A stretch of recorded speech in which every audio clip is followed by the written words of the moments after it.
پہلے گریٹنگس، اس کے بعد پھر مائنڈ میپنگ، اس کے بعد موٹیویشن، اس کے بعد ڈکلیریشن آف ٹاپک. کیا میننگ اس کے؟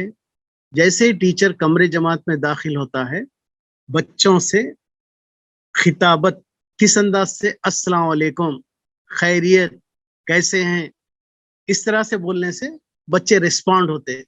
اس کے بعد ہم کو جو ٹاپک پڑھانا ہے، جو عنوان پڑھانا ہے، اس سے ریلیٹڈ سوالات ہو سکتے، اس سے ریلیٹڈ چارٹس کی شکل ہو سکتی، اس سے ریلیٹڈ کچھ اور چھوٹا سا ڈرامہ ہو سکتا.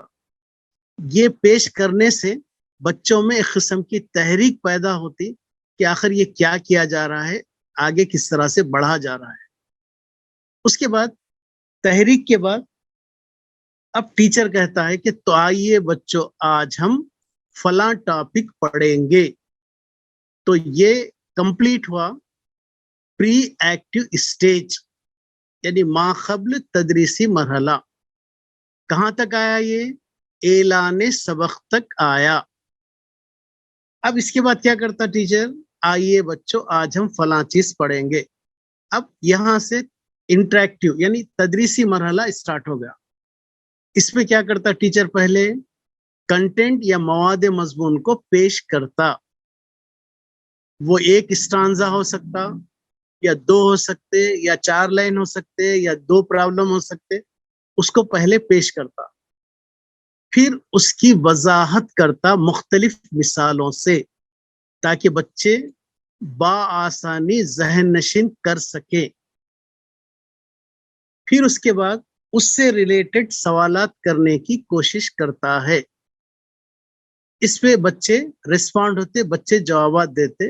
یہ ہے تدریسی مرحلہ، یعنی یہاں پر تدریس سٹارٹ ہو گئی اور ٹیچر ان کو کچھ فیڈ بیک دے دیا عنوان کے تعلق سے، اور بچے بھی کلمینیٹنگ ایکٹیویٹیز میں یعنی سوالات و جوابات کے لحاظ سے آگے بڑھتے رہے. اس کے بعد آخری مرحلہ آیا جس کو ہم پوسٹ ایکٹیو اسٹیج بولے. اس میں ٹیچر یہ کرنے کی کوشش کرتا ہے کہ اب تک جو میں پڑھایا ہوں وہ کہاں تک بچوں کو سمجھ میں آیا. اس کے لیے وہ اعادہ کرتا ہے، جس کو ہم ریکیپچولیشن بولے.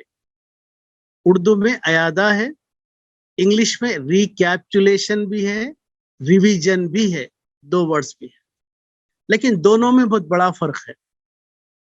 ریویژن اور ریکیپچولیشن، اردو میں ہم اعادہ ہی بول رہے. ریکیپ کے معنی کیا ہے؟ ریکیپچولیشن کے معنی کیا ہے؟ آج کے پیریڈ میں جتنا پڑھایا اس سے متعلق سوالات کرنا، یہ ریکیپ ہے. نہیں، آج میں ٹاپک پڑھایا لیکن وہ ٹاپک میں کل یا پرسوں اسٹارٹ کیا تھا، تو آج کے مواد کے ساتھ ساتھ پچھلے سوالات بھی کرنا، یہ ریویژن کہلاتا ہے. اس کے بعد ہم تعین قدر کی جانب جاتے، یعنی ایویلویشن کی جانب جاتے. اب ایویلویشن میں ہم بچوں کو چھوٹے چھوٹے فلیش کارڈز کے ذریعے یا ایکٹیویٹی کے ذریعے بچوں کی مکمل جانچ کرتے. تو یہ تھا فیزز آف ٹیچنگ، تدریسی مرحلے. یہ 3 مرحلے ہیں، ایک پری ایکٹیو، دوسرا انٹریکٹیو اور تیسرا پوسٹ ایکٹیو. اس میں کچھ ڈاؤٹ ہے کیا آپ کو؟ اس میں تدریس کے پہلے جو پری ایکٹیو اسٹیج لینا سر. جی بولیے سر. ہاں بولیے. اس میں گریٹنگ، مائنڈ میپنگ، موٹیویشن اور ایک لاسٹ کچھ بولے نا سر. گریٹنگ، مائنڈ میپنگ، موٹیویشن اس میں آ جاتے. جیسا ڈکلریشن ٹاپک بھی آتا. تو آئیے بچوں آج ہم فلاں چیز پڑھیں گے، یہاں تک آتا. گریٹنگس رہتا. اس کے بعد پھر سر تدریس کے جو انٹریکٹیو، جی سر تدریس کے دوران جو آتا وہ وہاں کہاں سے؟ تدریس کے جو دوران تدریسی انٹریکٹیو ہے نا مرحلہ سر اسٹیج، اس میں کہاں سے شروع ہو جاتا ہے؟ وہاں سے پریزنٹیشن سے ڈکلریشن. یہاں پہ میں کیا کیا بچوں کو تیار کرنے کے لیے، آئیے آج ہم میٹریسز کے بارے میں پڑھیں گے. یہ جو ورڈ لکھا تختے سیاہ پر بھی آ گیا کہ آج ہم ماترس کے بارے میں پڑھ رہے. اب پڑھنا شروع ہوا، یعنی تدریس شروع ہوئی تو میں یہاں پر پہلے ریپریزنٹ کرتا ہوں، پیش کرتا ہوں جو بھی مجھے پڑھانا ہے، اس کی وضاحت کرتا ہوں. اب وضاحت کے بعد سوالات کے ذریعے، اورل سوالات کے ذریعے یا عملی سوالات کے ذریعے بچوں سے مشق کرواتا ہوں، ان کو پرفیکٹنس کی جانب لے کر آتا ہوں. اس کے بعد میں یہ سمجھ گیا کہ آج کا کنٹینٹ ختم ہو گیا تو میں اب ایویلویشن کی جانب جاتا ہوں. مطلب ہے کہ پوسٹ ایکٹیو کی جانب جاتا ہوں کہ میں آج کے پیریڈ میں کتنا پڑھایا، بچوں کو کتنا سمجھ میں آیا، سوالات کے ذریعے ہو سکتا یا مزید اورل کوشچنز کے ذریعے ہو سکتا یا مشق کے ذریعے ہو سکتا. اس کے بعد پھر لاسٹ خدر اندازی یا ایویلویشن یا جانچ کے لیے فلیش کارڈ دیتا ہوں یا سوالات دیتا ہوں یا بچوں کو ایکٹیویٹیز دیتا ہوں. یہ پوسٹ ایکٹیو ہے. استخراجی بول رہے ہیں دو بھی. ہاں استخرائی پہلا انڈکٹیو میتھڈ میں، اور عموماً یہ ذہین بچوں کے لیے بہت زیادہ رہتا یا ایسی تدریس میں بچے بہت چست حصہ لیتے. استخرائی طریقہ یا انڈکٹیو میتھڈ میں مختلف مثالوں سے عمومیت کی جانب بڑھتے ہیں، یعنی مثالوں سے ضابطہ اخذ کرتے ہیں. دوسرا جو ہے استخراجی جو ہے، جس کو ڈیڈکشن بولیں گے. ڈیڈکشن میں بچوں کو آگے بڑھنے کے لیے ٹیچر سوال کا طریقہ کار یعنی ضابطہ دے دیتا. Simple interest is equal to PTR/100 ایک ضابطہ یا اصول دے دیتا. وہ ضابطہ یا اصول کے تحت بچے آگے بڑھتے، اس کو استخراجی بولیں گے. کمرے جماعت میں انڈکٹیو میتھڈ اگر ہم اپلائی کرتے ہیں تو کمرے جماعت بہت ہی الرٹ نظر آتی، یعنی بچے حصہ لیتے. اب یہ ایگزامپل کے بعد کیا آتا ہوں گا، اس کے بعد کیسا آتا ہوں گا. استخراجی میں کیا ہوتا، ڈائریکٹ آئیے بچوں آج ہم فلاں ایکسرسائز پڑھیں گے، فلاں ایکسرسائز حل کرنے کے لیے ہم کو یہ ضابطہ استعمال کرنا پڑتا ہے.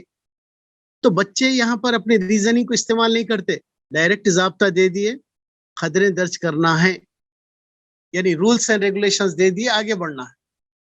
رولس اینڈ ریگولیشنز کو ڈیرائیو کرنا یہ استخراجی طریقہ ہے. اور بولیے نیکسٹ.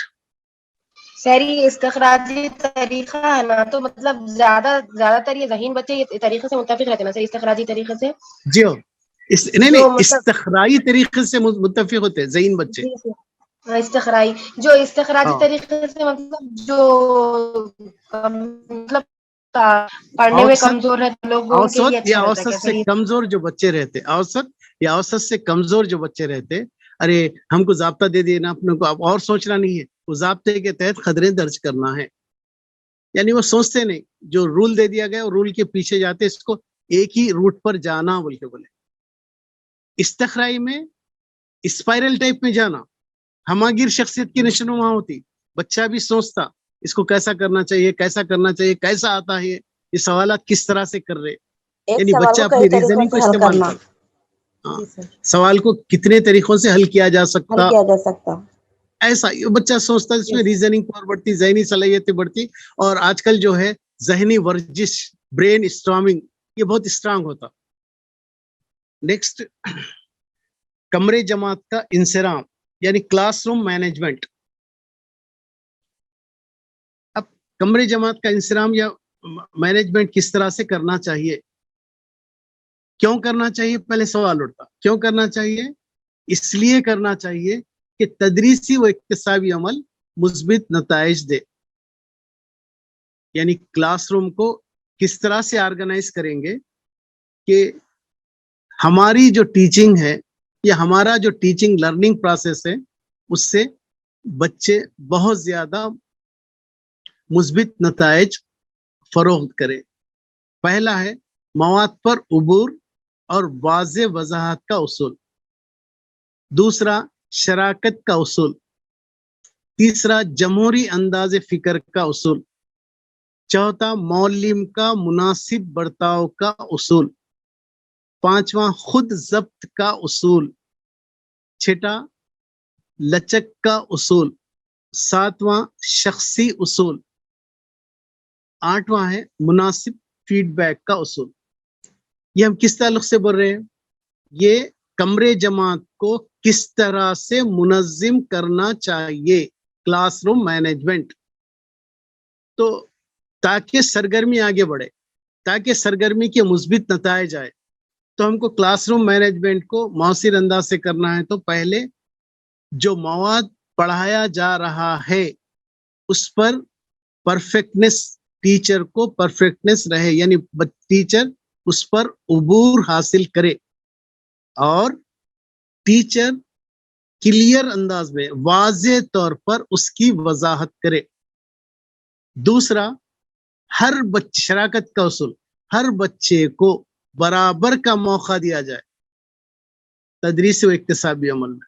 تیسرا، جمہوری انداز فکر کا اصول، یعنی کسی بھی زیر و زبر کے لحاظ سے بچے آگے سوچنا نہیں، اپنے خیالات کو اظہار کرنا اور تدریسی عمل میں حصہ لینا، اس کو بولیں گے جمہوری انداز فکر کا اصول. چوتھا، معلم کا مناسب برتاؤ، ٹیچر کو ہر بچے سے یکساں برتاؤ کرنا چاہیے.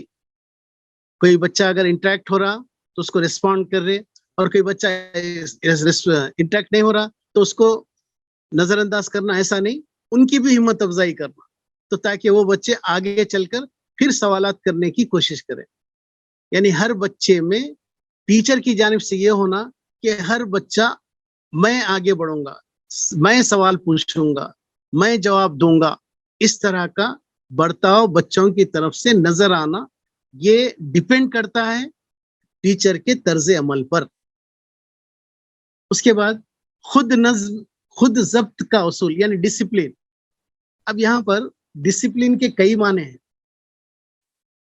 ڈسپلن ایک زمانے میں کیا تھا، پن ڈراپ سائلنس بول کے کانسیپٹ تھا، یعنی کمرے جماعت میں آپ اس طرح سے خاموش بیٹھو کہ پن بھی اگر گرتی ہے تو آواز سنائی دینا چاہیے، بچے ایک دم خاموش بیٹھنا. آج جو ہے وہ کانسیپٹ کیا ہے، بچے کمرے جماعت میں گڑبڑ کرنا چاہیے. گڑبڑ کیسی؟ کسی چیز کو سیکھنے کے لیے، تو کسی چیز کو سیکھنے کے لیے ڈیفینیٹلی آوازیں ہوتی، میں ایسا کروں گا، میں ایسا کروں گا، نہیں ہمارا گروپ یہ کریں گا، نہیں ہمارا یہ گروپ کریں گا. ایسا آج کا کانسیپٹ یہ ہے کمرے جماعت کا کانسیپٹ. زمانے قدیم میں کانسیپٹ پن ڈراپ کا تھا، خاموش بیٹھنا، ہونٹ پر انگلی رکھنا، ایسا تھا. اس کے بعد لچک کا اصول، یعنی الاسٹیسٹی، جس چیز کو بھی سمجھایا جا رہا ہے اس کو مختلف زاویوں سے سمجھانا، تاکہ کمرے جماعت کے مختلف ذہانتی خارجی قسمت کے بچے اس کو بآسانی طور پر سمجھ سکے. اس کے بعد شخصی اوصاف کا اصول، یعنی ٹیچر کا بیہیویئر، برتاؤ. اور لاسٹ پوائنٹ، فیڈ بیک ہونا ضروری ہے. جو بھی چیز کروائی جا رہی ہے اس سے متعلق بچوں کو فیڈ بیک دینا ضروری ہے. اس طرح اگر ہم کرتے ہیں تو کمرے جماعت کا منظم، آرگنائز ہونا طے ہوتا، جس سے تدریس و اکتسابی عمل آگے بڑھتا ہے.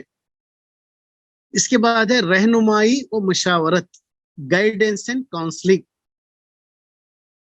گائیڈنس یا رہنمائی ایک مدد ہے جو کسی فرد کے حالات متاثر کن انداز میں سلجھانے کے لیے کی جاتی ہے، یعنی پراپر گائیڈنس کے لیے کی جاتی ہے، یا بچے کو مسائل سے ہم آہنگ کرنے کے لیے جو گائیڈنس دیا جاتا ہے، جو مسائل کو حل کرنے کے لیے جو صلاح دی جاتی ہے، اس کو ہم رہنمائی یا گائیڈنس بولیں گے. اس کا اصل مقصد کیا رہتا ہے؟ رہنمائی کا اصل مقصد فرد کی مکمل نشو و نما ہے. کس وقت؟ خصوصاً اس وقت جبکہ اس کی کارکردگی میں رکاوٹ پیدا ہوتی ہے.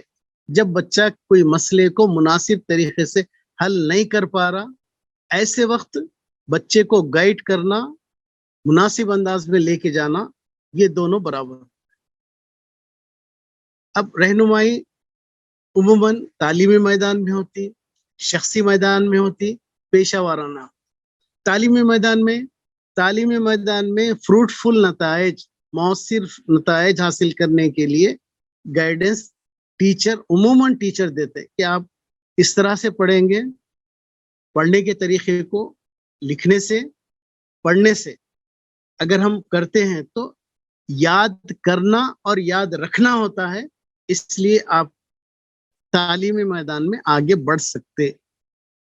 دوسرا پیشہ وارانہ رہنمائی کہ ہم را ایجوکیشن تو حاصل کر رہے ہیں، اب پروفیشنل ایجوکیشن ہم کو ہمارے ماں باپ فزیکلی نیڈس دیتے، فزکس جتنی بھی چاہیے ہم کو فزیکل نیڈس پورے دیتے، لیکن اسپریچول نیڈس اور اوکیشنل نیڈس اور پروفیشنل نیڈس کے گائیڈنس کے لیے صرف اور صرف اساتذہ صاحبین ہی اس کو مناسب گائیڈ کرتے.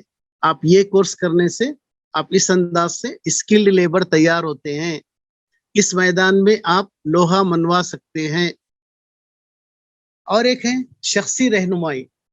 پرسنل کچھ پرابلمس ہیں، اس تعلق سے بھی بچہ عموماً اپنے آئیڈیل ٹیچر سے بات کرتا، اپنے مثالی ٹیچر سے بات کرتا، ماں باپ سے بھی بات نہیں کرتا. اس کے بعد کاؤنسلنگ بھی یہی ایک سلسلہ ہے.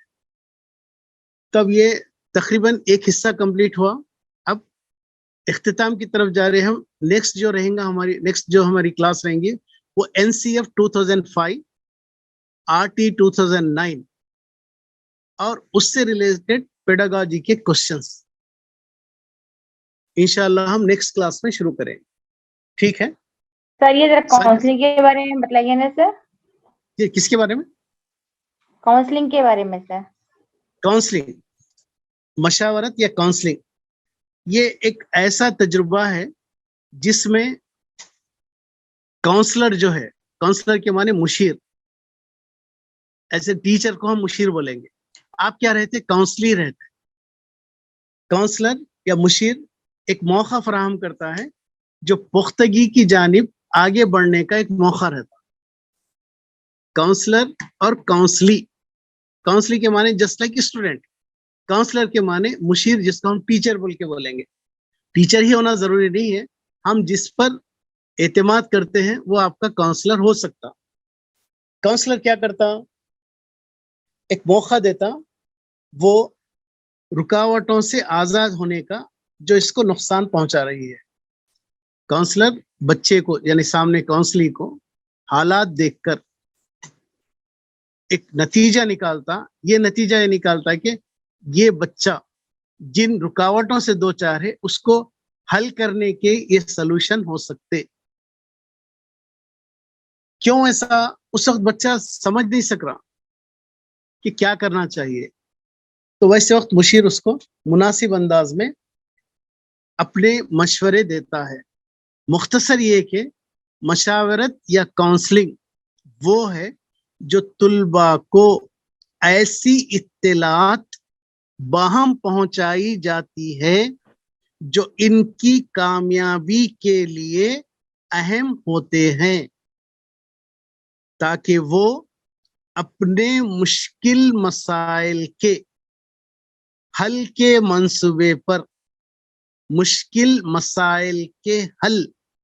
منصوبے پر عمل کر سکے اور مقصد کو حاصل کر سکے.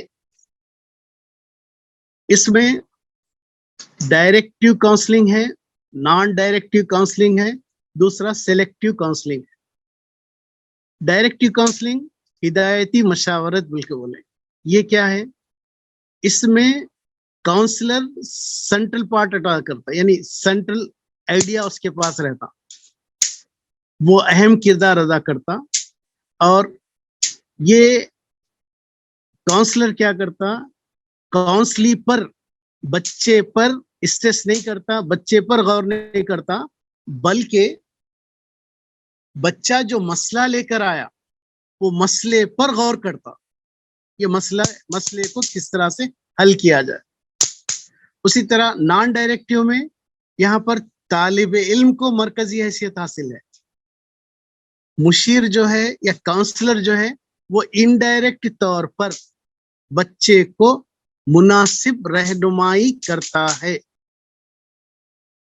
تیسرا جو ہے منتخب مشاورت، یہ عموماً تعلیمی اداروں کے تعلق سے ہوتا، کورس کے تعلق سے ہوتا، مطالعے کے تعلق سے ہوتا، اسکول و کالج سے ہم آہنگی سے متعلق ہوتا، یا پیشہ وارانہ طریقے سے ہوتا، یا لائف پارٹنر کے سلیکشن کے لحاظ سے بھی ہوتا.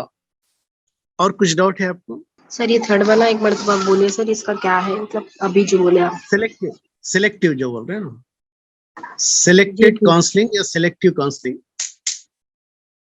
یعنی انتخاب کرنا. انتخاب کرنے میں بھی ہم کون سا کورس کرنا چاہیے، کون سا کورس کرنے سے ہم کو آگے ہمارے بینیفٹس کیا ہوں گے، یہ ایک ہے. دوسرا، اگر ہم کو یہ کورس لینا ہے تو کون سے انسٹیٹیوشن کو انتخاب کرنا چاہیے، گورنمنٹ انسٹیٹیوشن رہیں گے یا پرائیویٹ رہیں گے. تو گورنمنٹ تو ایک ہی نوعیت کے رہیں گے، اگر پرائیویٹ رہیں گے تو کون سے پرائیویٹ کالج کو ہم پریفر کرنا چاہیے. اسی طرح مطالعے کا طریقہ، جو ہم لائبریری میں یا کتب خانے میں بیٹھ کر جو مطالعہ کرتے ہیں اس کے طریقہ کار، یا اسکول و کالج میں ہم آہنگی پیدا کرنا. نئے اسکول کو گئے یا نئے کالج کو گئے، وہاں پر ہم پرابلم کریٹ ہوتے ہیں، آسانی سے بچہ ایڈجسٹ نہیں ہوتا، تھوڑے دنوں کے بعد ایڈجسٹ ہوتا. اس کے بعد کون سا پیشہ کس انداز سے انتخاب کرنا چاہیے. لاسٹ، ہمارے ہم سفر ساتھی کو کس طرح سے ہمارے آئیڈیا کے حساب سے ہمارا لائف پارٹنر کیسا ہونا چاہیے، میرا خیال کیا ہے، اور سامنے کاؤنسلر کیا چاہ رہا، میرے آئیڈیالوجی کے حساب سے میرا ہم سفر کیسا ہونا چاہیے، کاؤنسلر کیا چاہ رہا، میں کیا چاہ رہا ہوں. اس کو ہم منتخب مشاورت بولیں گے. سر دونوں میں مطلب کیا فرق ہے سر، مطلب اس میں اور یہ رہنمائی اور مشاورت میں سر دونوں کا رہنمائی مطلب؟ میں نہیں کریکٹ ہے. رہنمائی میں بچے کو ایک پر اثر شخصیت گائیڈ کرتی ہے. مشاورت میں ضروری نہیں ہے، مشاورت میں کاؤنسلنگ کا سلیکٹڈ ہو سکتا، کاؤنسلنگ کا سلیکٹڈ ہو سکتا، ٹیچر ہی ہونا ضروری نہیں ہے، اسی پیشے سے تعلق رکھنے والا ہونا ضروری نہیں ہے.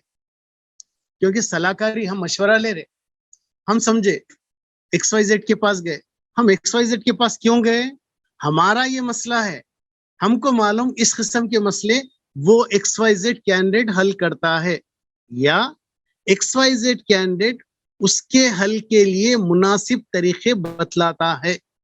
تو یہ فرق ہے.